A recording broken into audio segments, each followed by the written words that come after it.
तो करो जय जयकार, तो करो जय जयकार। मेरे साथ में सुनो। कौन है राजाओं का राजा, कौन है दुनिया का बादशाह, कौन है राजाओं का राजा, कौन है दुनिया का बादशाह। यीशु है उसका नाम, यीशु है उसका नाम, तो करो जय जयकार, तो करो जय जयकार, करो जय जयकार, तो करो जय जयकार, तो करो जय जयकार। सगेले come on। पानी पे चलता है, भीड़ को खिलाता है, पानी पे चलता है, भीड़ को खिलाता है। पानी पे चलता है, भीड़ को खिलाता है, पानी पे चलता है, भीड़ को खिलाता है। अरे शैतान भी डरता है यीशु के नाम से, अरे शैतान भी डरता है यीशु के नाम से। कौन है राजाओं का राजा, कौन है दुनिया का बादशाह, कौन है दुनिया का बादशाह। यीशु है उसका नाम, यीशु है उसका नाम, तो करो जय जयकार, तो करो जय जयकार, करो जय जयकार, तो करो जय जयकार, तो करो जय जयकार। उसको उठाया है, मौत को हराया, उसको उठाया है, मौत को हराया है, उसको उठाया है, मौत को हराया है, उसको उठाया है, मौत को हराया है। अरे अनुग्रह से उसके हमने उद्धार पाया है, अरे अनुग्रह से उसके हमने उद्धार पाया है। कौन है राजाओं का राजा, कौन है दुनिया का बादशाह, कौन है राजाओं का राजा, कौन है दुनिया का बादशाह। अरे यीशु है उसका नाम, यीशु है उसका नाम, तो करो जय जयकार, तो करो जय जयकार, तो करो जय जयकार, तो करो जय जयकार। मेरे यीशु है, मेरे यीशु है, मेरे यीशु है, मेरे यीशु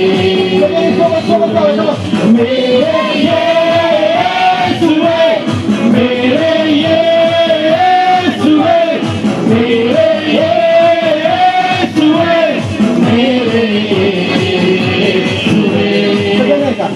पाप हटाने को, शाप मिटाने तू जग में आया खुदा, हमको बचाने को, मुक्ति दिलाने को, सूले पे कुर्बा हुआ। पाप हटाने को, पाप हटाने को, शाप मिटाने को तू जग में आया खुदा, हमको बचाने को, मुक्ति दिलाने को, सूले पे कुर्बा हुआ। मैं ढूंढने आया रही, वो ढूंढने आया मुझे, मैं ढूंढने गया रही, वो ढूंढने आया मुझे। मेरे यीशु है, मेरे यीशु है, मेरे यीशु है, मेरे यीशु है। Hallelujah, hallelujah, hallelujah. मी असं मानतो, असा विश्वास करतो की सगळे आपल्या जीवनामध्ये काहीतरी साक्षी घेऊन आले. हालेलुया. कोण पण उदाहरणाची ते आले नाही. हालेलुया. तर जर तुम्हाला मांगा है, हृदय को मांगा है वो तुम्हारी दौलत न मांगा है, शोहरत न मांगा है, हृदय को मांगा है वो, सोना न मांगा है, चांदी न मांगा है, हृदय को मांगा है वो, दौलत न मांगा है, शोहरत न मांगा है, हृदय को मांगा है वो। मैं ढूंढ गया नहीं, वो ढूंढ आया मुझे, मैं ढूंढ गया नहीं, वो ढूंढ आया मुझे। मेरे यीशुए, मेरे यीशुए, मेरे यीशुए, मेरे यीशुए, मेरे यीशुए, मेरे यीशुए, मेरे यीशुए, मेरे यीशुए। कौन है राजाओं का राजा, कौन है दुनिया का बादशाह, कौन है राजाओं का राजा, कौन है दुनिया का बादशाह। यीशु है उसका नाम, यीशु है उसका नाम, तो करो जय जयकार, तो करो जय जयकार, तो करो जय जयकार, तो करो जय जयकार। क्रूस को उठाया है, मौत को हराया है, क्रूस को उठाया है, मौत को हराया है, हो अनुग्रह से उसके हमने उतार पाया है, अरे अनुग्रह से उसके हमने उतार पाया है।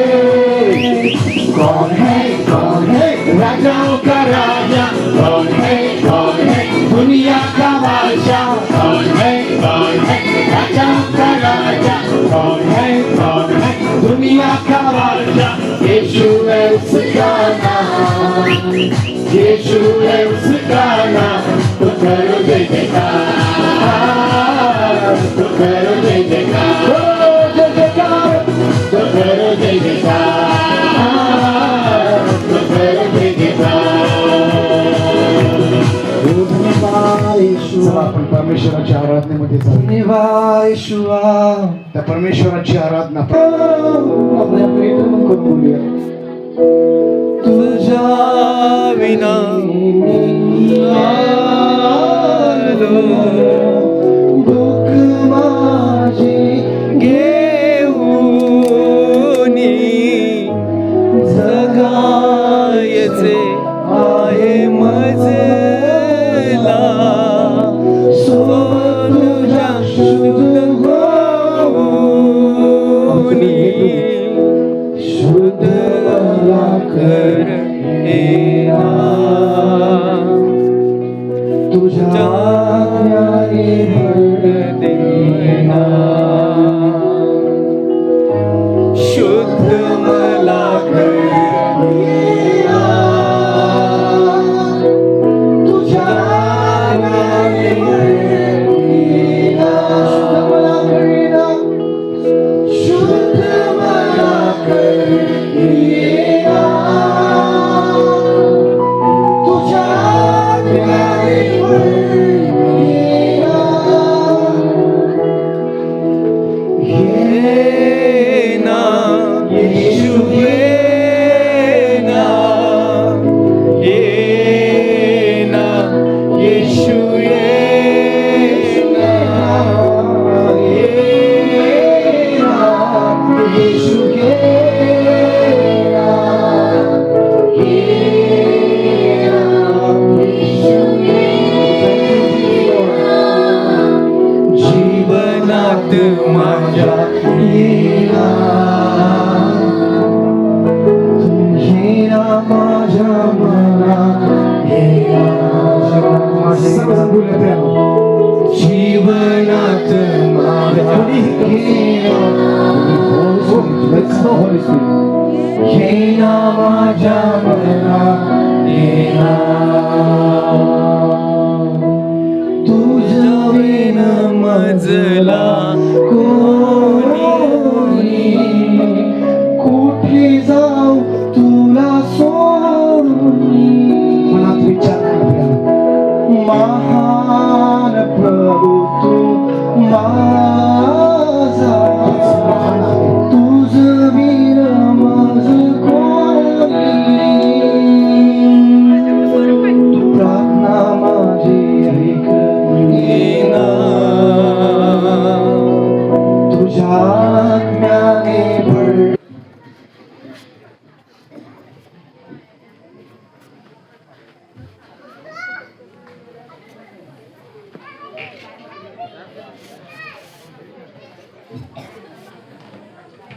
हालेलुया हालेलुया पाहून जराशी थोडीशी सुस्ती आलेली दिसते आपल्याला फ्रेश व्हाल प्रियानो आपण एक वचन पाहणार आहोत आपल्याला सगळ्या गोष्टी जरा थोडक्यात पाहायच्या आहेत मत्तई शुभवर्तमान याचा 10वा अध्याय आणि 28वे वचन मी वाचतो ऐका सगळे जरा जे शरीराचा घात करतात पण आत्म्याचा घात करावयास समर्थ नाही त्यांना भिवू नका तर आत्मा व शरीर ह्या दोहोंचा नरकात नाश करावयास जो समर्थ आहे त्याला भ्या प्रियानो या वचनाचा जर आपण विचार केला तर 3 मुद्दे प्रामुख्याने आपल्याला याच्यात दिसायला लागतात एक म्हणजे शरीर दुसरा आत्मा आणि तिसरं भीती प्रियानो मी जर थोडक्यात सगळ्या गोष्टी तुमच्या समोर ठेवणार आहे अर्थात मी ठेवत नाहीये माझा परमेश्वर जो आहे तोच मी ठेवणार आहे प्रियानो आपलं शरीर हे नाशवंत आहे आणि या शरीराचा एक दिवस नाश होणार आहे आणि आपल्या शरीरामध्ये जो आत्मा आहे तो परमेश्वराकडे जाणार आहे त्यामुळे या शरीराला आपण किती महत्व द्यायचं हे आपणच ठरवलं पाहिजे प्रियानो अलीकडं नटाफटा करणाऱ्यांची संख्या बरेच आहे मी एका कुटुंबामध्ये गेलो होतो तिथे 2 मुली होत्या 15-16 वर्षाच्या तर ते आरशासमोर उभारून सगळं काही ते मेकअप चालला होतं त्यांचं मला थोडीशी गंमत वाटते मी त्या पोरींना म्हटलं हे नटाफटा आता कमी करा आणि येशूचा विचार त्या ठिकाणी करा येशूचं येणं अतिशय जवळ झालेलं आहे प्रियानो आपण शेवटच्या काळामध्ये आपण वावरत आहोत लक्षात घ्या तर त्याच्यासाठी आपण सर्वस्व देणं गरजेचं आहे खरं तर आपल्या शरीरावर आपला अधिकारच नाही आहे प्रियांका कारण येशूनं आपल्याला विकत घेतलेलं आहे त्यानं आपलं बलिदान दिलेलं आहे आपलं 6.5 लिटर रक्त सांडलेलं आहे आणि आपल्याला त्यानं विकत घेतलं आपल्या शरीरावर आपला अधिकार नाहीच आहे प्रियांका म्हणून आपण त्याचा विचार करणं गरजेचं आहे प्रियांका येशूचा विचार आपण नेहमी करत राहणं गरजेचं लक्षात घ्या बायबल आपल्याला सांगतं प्रियानो तुम्हाला त्याच्या राज्यामध्ये गौरवानं घेऊन जाण्यासाठी पाचारण केलेलं आहे आता हे किती जणांना माहित आहे मला माहित नाही आहे पण पाचारण आपल्याला कशासाठी केलं जातं याचीही बऱ्याच लोकांना कल्पना नाही आहे प्रियानो तर आपला विचार आपण करत बसण्यापेक्षा येशूचा विचार आता सध्या करत राहणं हे अतिशय महत्वाचं आहे प्रियानो अजूनही बऱ्याच कुटुंबामध्ये मी प्रार्थनेसाठी जात असतो बऱ्याच ठिकाणी बघतो अजूनही टीव्ही घरामध्ये चालू राहिलेला असतो आणि टीव्हीवरची गाणी गुणगुणत राहिलेली असतात म्हणजे अजूनही जगी गोष्टीमध्येच आज लोक बरेचसे रुळलेले आहेत किंवा गमतीची गोष्ट अशी की अमोल सिंग नावाचे एक मोठे पास्टर आहेत, आंतरराष्ट्रीय लेवलचे पास्टर आहेत. मध्ये आमच्याकडे सांगलीला आलेले होते आणि त्यांचं माझं बोलणं चाललेलं होतं. मग मी त्यांना सहज प्रश्न केला, म्हटलं पास्टर यीशु का आना तो जल्दी है अभी, लेकिन लोग समझते नहीं है. तर ते मला डायरेक्ट म्हणाला, पास्टर क्या बताना है, ये पूरे वर्ल्ड का नॉलेज वैसा ही है, वर्ल्ड का पूरा स्थिती वैसी ही आहे. बऱ्याच जणांना हेच लक्षात येत नाही की येशूचं येणं जवळ झालेलं आहे. आपण त्याच्या सान्निध्यामध्ये जाण्याचा आपण जास्तीत जास्त प्रयत्न केला पाहिजे, त्याला आत्मसात करून घेतलं पाहिजे, त्याचा सतत धावा आपण करत राहिलं पाहिजे. याचा विचार आपण फारसा कधी करत नाही प्रियानं, कधीच करत नाही, लक्षात घ्या.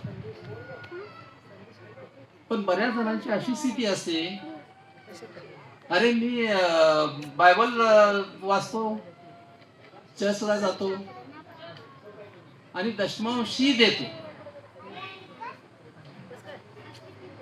आणि काही लोकांचं एक असं समज आहे की अरे मी माझी चौथी पिढी आहे, 5वी पिढी आहे, 7वी पिढी आहे ख्रिश्चन म्हणून, त्यामुळे मी स्वर्गात जाणार आहे निश्चित आहे. पण प्रियानो, तुमच्या बायबल वाचण्यानुसार असेल, चर्चला जाण्यामुळं असेल, किंवा तुम्ही दशमांश जरी देत राहिला असाल तरी देखील प्रियानो, परमेश्वर तुमच्याकडे एवढ्याशा गोष्टीमुळं लक्ष देत नाही, हे ठाम आहे.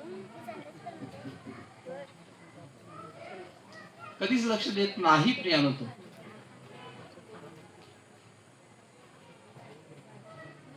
तर आपण त्याच्यामध्ये जास्तीत जास्त आत्मसात त्याला करणं, आपल्या अंतःकरणामध्ये घेणं. आपण बायबलमध्ये वाचतो, परमेश्वर अंतःकरणात जाणतो. फक्त बऱ्याच गोष्टी अशा आहेत की ज्या आपण बायबलमध्ये वाचतो आणि आहेत एवढंच गोष्टी बोलतो त्याच्या, पण प्रत्यक्षात त्या किती आत्मसात करतो हा फार मोठा प्रश्न आहे प्रियानो.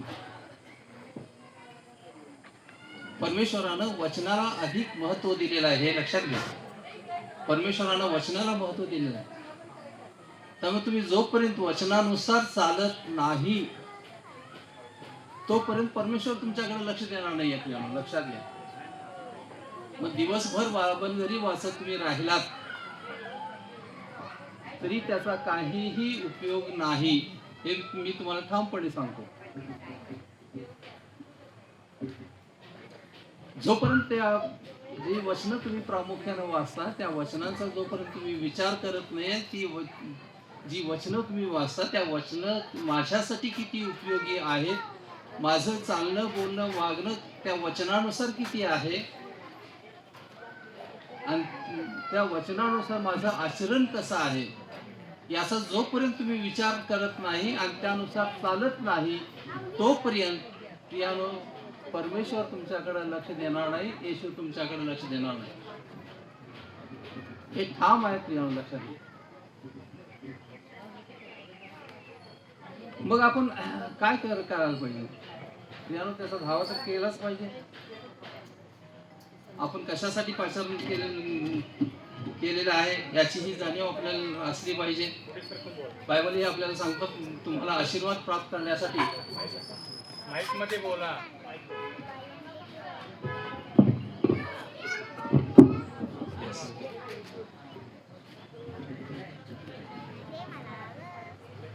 बायबल आपल्याला सांगतो तुम्हाला पाचारण आशीर्वाद मिळवण्यासाठी केलं आहे.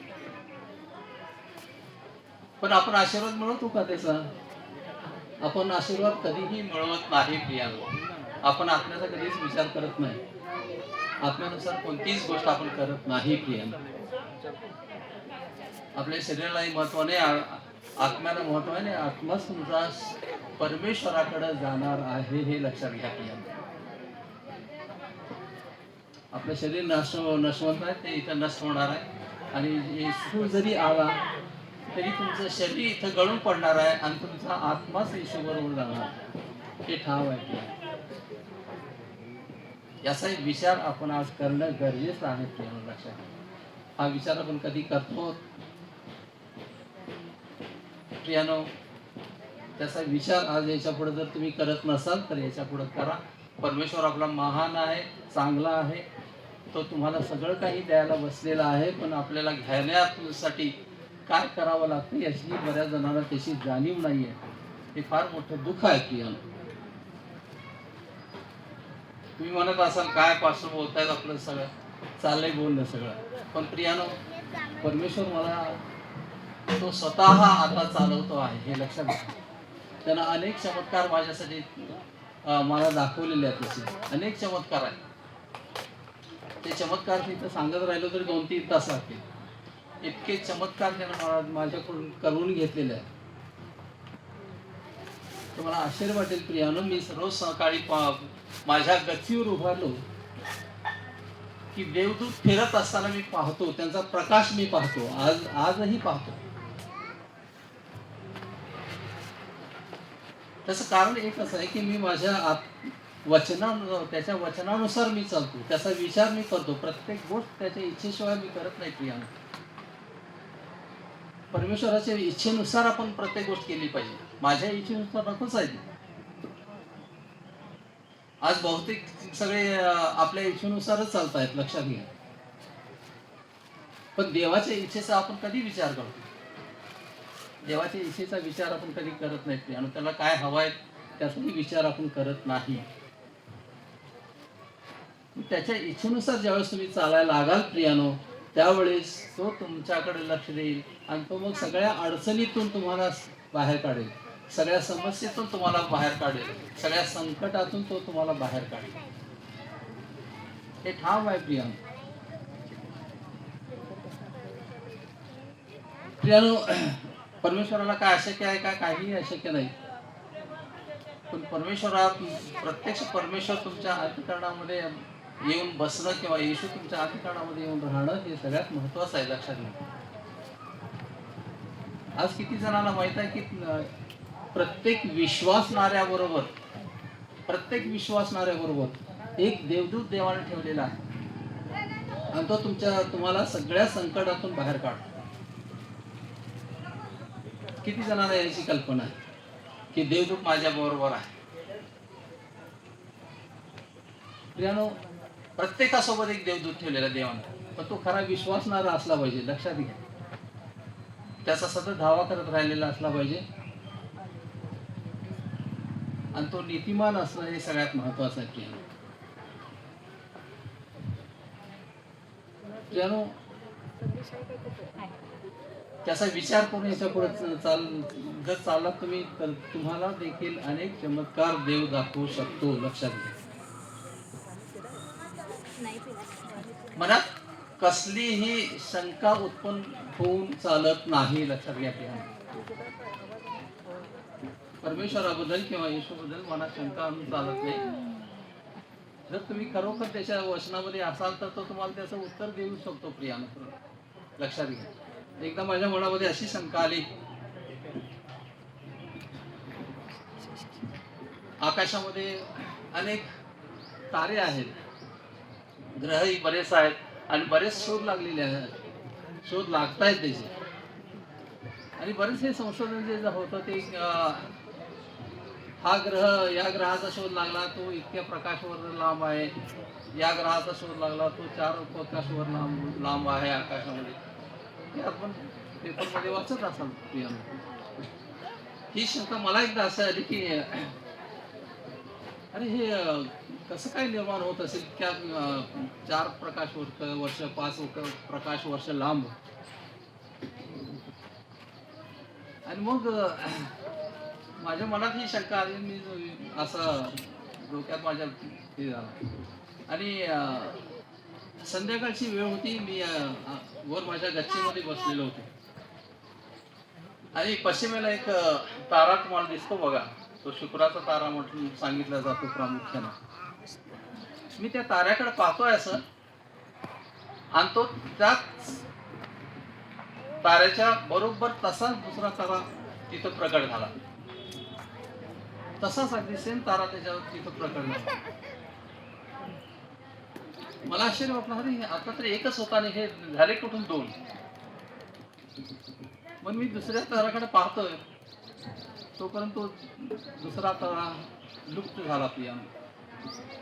आणि मग माझ्या डोक्यात प्रकाश पडला की परमेश्वरच हे सगळे ग्रह तारे वगैरे जे आहे ते निर्माण करणार आहे. त्याला कोणतीच गोष्ट अशक्य नाही आहे. लक्षात घ्या, परमेश्वराला कोणतीच गोष्ट अशक्य नाही आहे. तुमचा गौरव करणं देखील त्याच्या हातात आहे, तुम्हाला उंच करणं देखील त्याच्याच हातात आहे प्रिय. आणि म्हणून तुम्ही त्या आपलं सर्वस्व त्याला सोपवलं पाहिजे प्रिय. आपलं सर्वस्व तुम्ही सोपवलं पाहिजे. परमेश्वराची भीती आपण बाळगली पाहिजे प्रियानो. परमेश्वराची भीती आपण बाळगली पाहिजे. आज किती लोक परमेश्वराला भिवून चालतायत. जर आपण परमेश्वराला भिवून चालत असो तर आपण नीतिमान असणार आहे हे निश्चित आहे. लक्षात घ्या प्रियानो. पण परमेश्वराची भीती हा ज्ञानाचा प्रारंभ असं बायबल आपल्याला सांगता अनेक गोष्टी आहेत त्याच्यामध्ये. नुसती भय किंवा भीती ह्याच्यावर सुद्धा तास दीड तास संदेश देता येतील अशी परिस्थिती आहे. प्रियानो, परमेश्वराची भीती आपल्या मनामध्ये असली पाहिजे तरच आपण आपलं आचरण असेल, आपलं वर्तन असेल तर त्याच्यावर नियंत्रण आपण करू शकतो. लक्षात घ्या. पूर्वीच्या काळी लोकांना हेच अपेक्षित, लोकांच्या मनामध्ये त्याची भीती होती.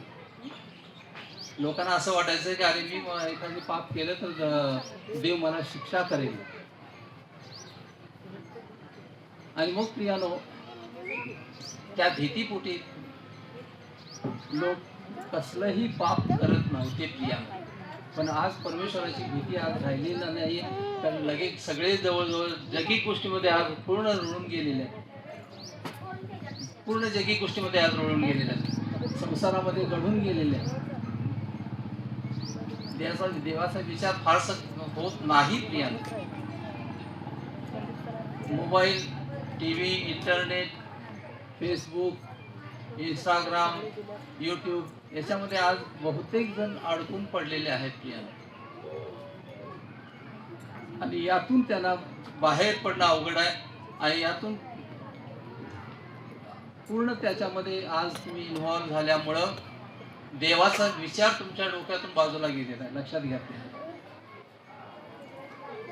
आज 99% लोक मोबाईलमध्ये अडकून पडलेले आहेत. म्हणजे अगदी एका वर्षाच्या मुलापासून अगदी म्हाताऱ्यापर्यंत पूर्ण अडकून पडलेले आहेत प्रियानो. पण हा देखील असं कधी विचार आपण करत नाही की मी जर मोबाईल तासन तास बघत राहिलो तर ते देवाला आवडणार नाही. याचाही विचार आपण कधी करत नाही प्रियानो. आज जनरली सर्रास लोक खोटं बोलतात, बिनधास्त खोटं बोलतात. पण खोटं बोलणं हे एक पाप आहे याची देखील अनेकांना त्याची जाणीव नाही आहे प्रियानो. सर्रास खोटं बोलतात. जणू काय आपला जन्मसिद्ध हक्क आहे खोटं बोलायचा, अशा आविर्भावात लोक बोलतात. पण खोटं बोलणं हे देवाच्या इच्छेच्या विरुद्ध आहे. पण त्याचा आपण किती विचार करतो. अशा अनेक गोष्टी आहेत प्रियानो ज्यामध्ये आज लोक अडकून पडलेले आहेत. मग मोबाईल, इंटरनेटमध्ये असेल किंवा खोटं बोलण्यामध्ये असेल, शिवीगाळी करण्यामध्ये असेल, दोष देण्यामध्ये असेल, दुसऱ्याला निंदा करण्यामध्ये असेल, दुसऱ्याला त्रास देण्यामध्ये असेल, दुसऱ्याला लुबाडण्यामध्ये असेल, दुसऱ्याला फसवण्यामध्ये असेल, अनेक गोष्टी आहेत प्रिय. हाव, लोभ, मत्सर ह्या सगळ्या गोष्टी प्रिय परमेश्वराच्या इच्छेच्या विरोध आहेत. लक्षात घ्या. पण याचा विचार आपण कधीही करत नाही. राग, लोभ, मत्सर हे तर सर्रास आता लोकांच्या मध्ये आहे. आता कौलानं आपल्याला सांगून ठेवलंय शेवटच्या काळामध्ये दुष्ट प्रवृत्तीचे लोक जास्त निर्माण होतील. आणि आज आपल्याला सर्रास पाहायला मिळत आहे प्रियानो. त्याच्यासाठी परमेश्वराला पूर्ण स्वीकारणं गरजेचं आहे. लक्षात घ्या.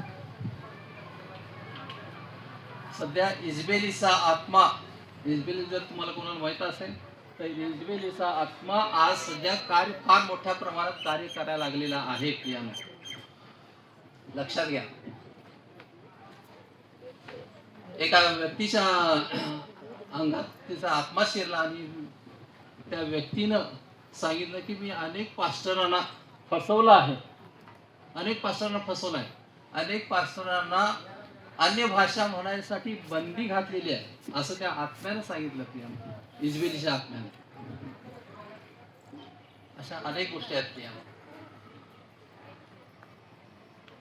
त्याच्यासाठी प्रिया तुम्ही भयामध्ये राहणं हे सगळ्यात महत्वाचं आहे, लक्षात घ्या.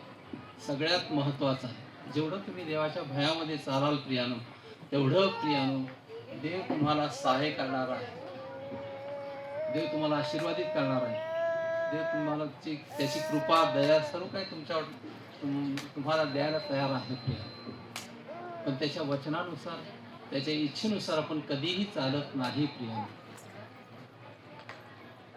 म्हणून प्रियानो लक्षात घ्या, वचन तेवढ्यासाठी आपल्याला सांगतं की आत्मा आणि शरीर यांचा नाश जो नरकात नाश करणार आहे त्याला फक्त द्या.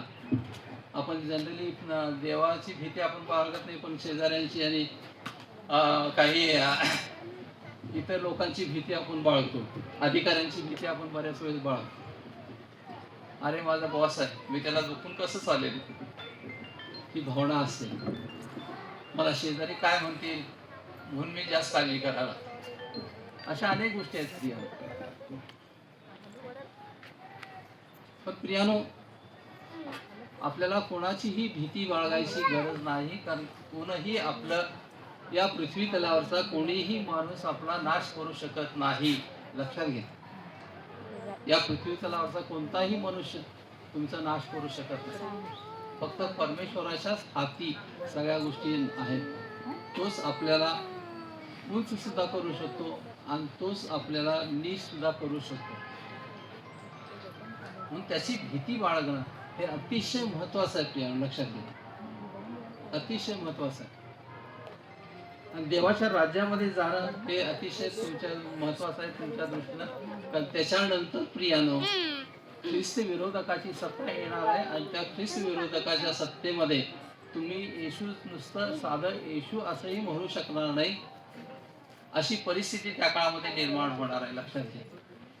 तर तुम्हाला काय करायचं आहे प्रियानो, ते एक छोटीशी घटना मी तुम्हाला सांगणार आहे. झेबा कुमार किती जणांना माहित आहे? कोल्हापूरमध्ये त्यांची मीटिंग झाली, सांगलीमध्ये त्यांची मीटिंग झाली प्रियानोमध्ये. आणि झेबा कुमार त्यांनी सगळे स्वतःची साथ सांगितलेली होती ती. तर ते स्वित्झर्लंडला गेले होते आणि ज्या घरामध्ये गेले त्या घरातल्या बाई त्या झेबा कुमारला पाहिल्यावरच म्हणाला, अरे तू झेबा कुमार, तू इकडं कुठं? झेबा कुमारला आश्चर्य वाटलं. अरे म्हणाले, मी तर आज पहिल्यांदा यांच्या घरी आलोय आणि ह्या बाईंना माझं नाव कसं काय माहित? झेबा कुमारला आश्चर्य वाटलं. झेबा कुमार म्हणाले, तुम्हाला माझं नाव माहित आहे? त्या बाई म्हणाल्या, अरे तुझ्यासाठी मला रोज प्रार्थना करायसाठी देवानं सांगितलेलं आहे आणि मी तुझ्यासाठी रोज प्रार्थना करते आहे. मग त्या बाई ज्या होत्या त्यांनी स्वतःची साक्ष त्यांना सांगितली झेबा कुमारला. आणि त्या बाईंनी सांगितलं की मी तरुण असताना मी अशी स्वच्छंदी होते, म्हणाले या क्लबला जा, त्या क्लबला जा, या तरुणाबरोबर फिर, त्या तरुणाबरोबर फिर, मद्यपान कर, नशेत राहा. हे अशी माझी स्थिती होती प्रामुख्यानं. पण माझे आई वडील मात्र दोघेही माझ्यासाठी सतत प्रार्थना करत होते म्हणून. आणि एक अशी घटना घडली की ज्यामुळे माझा आत्मा वर स्वर्गात गेला एका घटनेतून. आणि स्वर्गात गेल्यानंतर तिथल्या देवदूतांनी मला काही गोष्टी दाखवल्या, त्यातून माझं परिवर्तन घडलं. मग त्या देवदूतांनी नेमकं काय दाखवलं? ते देवदूतांनी त्या मुलीला घेऊन गेला असावं आणि त्याने एक सुंदर महाल दाखवला. तो इतका सुंदर होता महाल. मग त्या मुलीने विचारलं त्या देवदूताला आणि म्हणाले, हा इतका सुंदर महाल कोणाचा आहे? त्या देवदूतानं सांगितलं ह्या तुझ्या हा जो महाल आहे ना तो तुझ्या वडिलांचा आहे. त्या मुलीला आश्चर्य वाटलं, वडिलांसाठी इतका मोठा स्वर्गामध्ये महाल देवाने निर्माण करून ठेवलेला आहे. मग थोडं पुढे गेल्यानंतर दुसरा एक तसाच महाल देवदूतानं त्या मुलीला दाखवला. मग ती मुलगी म्हणाली हा कोणाचा आहे? त्यावेळेस त्या देवदूतानं सांगितलं हे तुझ्या आईचं आहे. मग थोडं पुढे गेले. मग तिला काय उत्सुकता म्हणाले माझं कुठं आहे? मग माझा महाल कुठं आहे? मग देवदूतानं तिला म्हटलं तू या पृथ्वीवर महाल बांधण्यासारखं काय केलीस? तू स्वच्छंदी होतीस, तू देवाचा कधीच विचार केलेला नाहीस, तू तरुणांचाच विचार केलीस. त्या तरुणांच्या बरोबर नको त्या सवयी तुझ्या होत्या. तू चांगल्या गोष्टी काय केलीस? मग त्यावेळेस स्त्रियानं त्या पोरीला पश्चाताप झाला. म्हणाले माझं जे मी केलं खरोखर चुकीच्या गोष्टी केल्या. आणि मग देव तिला तिचा आत्मा पुन्हा तिच्या शरीरामध्ये प्रवेश केला. आणि देवाने त्याला सांगितलं की आफ्रिकेमधल्या एका छोट्या गावामध्ये मी तुला पाठवतोय, तिथं जा तू आणि कार्य कर. प्रियानो, आणि मग तिनं आयुष्य सगळं तिथल्या आफ्रिकन लोकांच्यासाठी घालवलं आणि फार मोठं कार्य तिथं देवानं तिच्याकडून करून घेतलं. आणि देव तिला शेवटपर्यंत सांभाळत होता आपल्याला.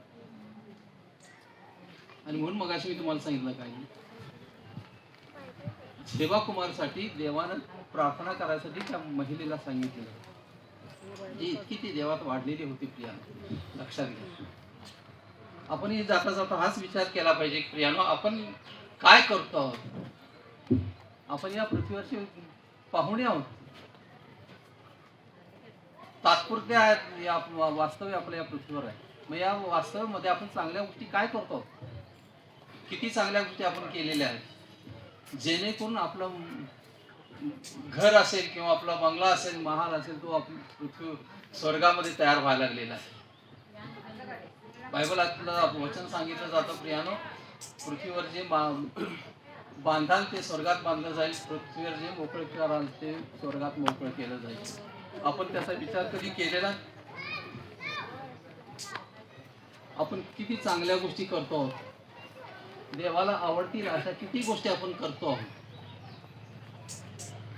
हे सगळ्यात महत्वाचं आहे प्रियानो, लक्षात घ्या. म्हणून आपण चांगल्या गोष्टी करणं गरजेचं आहे. 1-2 मिनिटं घेऊन फक्त एक जाता जात आणखी एक गोष्ट छोटीशी सांगतो आणि थांबतो प्रियानो, कारण वेळेचं बंधन मला आहे. प्रियानो, एक साधू मेल्यानंतर स्वर्गात गेला आणि स्वर्गामध्ये त्याला एक मुकुट देण्यात आला. मग तो मुकुट त्यानं घातला असा आणि तो मिरवायला लागला सगळीकडे, मला मुकुट दिला, मला मुकुट मिळाला, मला मुकुट मिळाला. मग तो फिरत असताना त्याचं लक्षात आलं की अरे बऱ्याच देवदूतांच्या डोक्यावर माझ्यापेक्षा मोठे मुकुट आहेत, माझ्यापेक्षा मोठे मुकुट आहेत. आणि मग त्याला असं वाटायला लागलं की अरे मला छोटा मुकुट दिलाय, इतरांच्या डोक्यावर तर मोठी मोठी मुकुट आहेत. मग त्याला काय केला राहावं नाही. मग त्याला एका देवदूताला विचारलं, म्हणाले इतरांच्या डोक्यावर छोटे मुकुट आहेत, मोठे मुकुट आहेत, पण मला मात्र छोटा मुकुट दिला. देवदूताने त्याला विचारलं तू त्या पृथ्वीवर काय केलंस? त्यावेळेस त्या साधून सांगितलं मी मग काय करायला पाहिजे होतं? म्हणाल मी माझं आयुष्य सगळं नुसतं देवदेव करण्यातच घालवलं. म्हणाल मी काय दुसरं केलंच नाही. म्हणाल मी आयुष्य सगळं माझं नुसतं देवदेव करण्यातच घालवलं. देवदूताने त्याला विचारलं तुला एवढंच सांगितलं होतं देवानं, मग मी काय करायला पाहिजे होतं? साधूने विचारलं पुन्हा त्याला. मग त्यावेळी देवदूताने सांगितलं हे जे मोठे मुकुटवाले आहेत ना, त्यांनी देवदेव तर केलंच, पण जे भुकेले होते त्यांना अन्न दिलं, जे तहानलेले होते त्यांना पाणी दिलं, ज्यांना वस्त्र नाही त्यांना वस्त्र दिली. असं काय केलंयस तू? त्यावेळेस तो साधू म्हणाला मी असं काहीच केलेलं नाहीये. आणि म्हणून मग प्रियानो देवदूतांनी सांगितलं की हा म्हणूनच तुला छोटा मुकुट दिला, त्या बाकीच्यांना मोठा मुकुट दिला, त्याचं कारण हे आहे. प्रियानो आपण चांगल्या गोष्टी करणं हे सगळ्यात महत्त्वाचं लक्षात घ्या. ज्या देवाला आवडतील अशाच गोष्टी आपण करणं हे सगळ्यात महत्त्वाचं आहे. नाही नुसतं बायबल वाचन करा, प्रार्थना करा, काहीही उपयोगाच्या नाही आहे प्रियानो, लक्षात घ्या. कारण ज्या गोष्टी देवाला योग्य वाटतात त्या आपण करत नाही, नको त्याच गोष्टी आपण करत राहतो. हालेलुया प्रियानो, मी तुमच्याकडे हीच अपेक्षा करतो की याच्या पुढे तुम्ही जे काही तुम्ही आधी केलं असेल ते विसरा आणि चांगल्या गोष्टी करण्याकडे प्रयत्न करा, जेणेकरून देव तुमच्यावर प्रसन्न होईल, तो तुम्हाला आशीर्वादित करेल, त्याची कृपा तुमच्यावर येईल, दया येईल. अशा पद्धतीनं तुमचं वर्तन राहू द्या, हीच मी या निमित्तानं अपेक्षा करतो. धन्यवाद. Praise the Lord.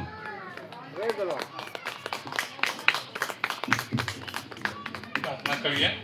स्वर्गीय देव बाप्पा, राजांचा राजा, आमच्या तारणाऱ्या उद्धारका, आम्ही तुझे उपकार मानतो, तुला धन्यवाद देतो. सैन्याधीश परमेश्वरा, वराई पाळक साहेबांनी प्रभुदेव बाप्पा आपले जे मनोगत प्रभू श्री ख्रिस्ताच्या द्वारे प्रभुदेव बाप्पा जे केले, प्रभुदेव बाप्पा आमचे जीवन हे सुधारलंच पाहिजे, आम्ही खरं ख्रिस्ती जीवन जगलं पाहिजे, सत्याचा मार्ग गेले पाहिजे, तरच आम्ही ख्रिस्त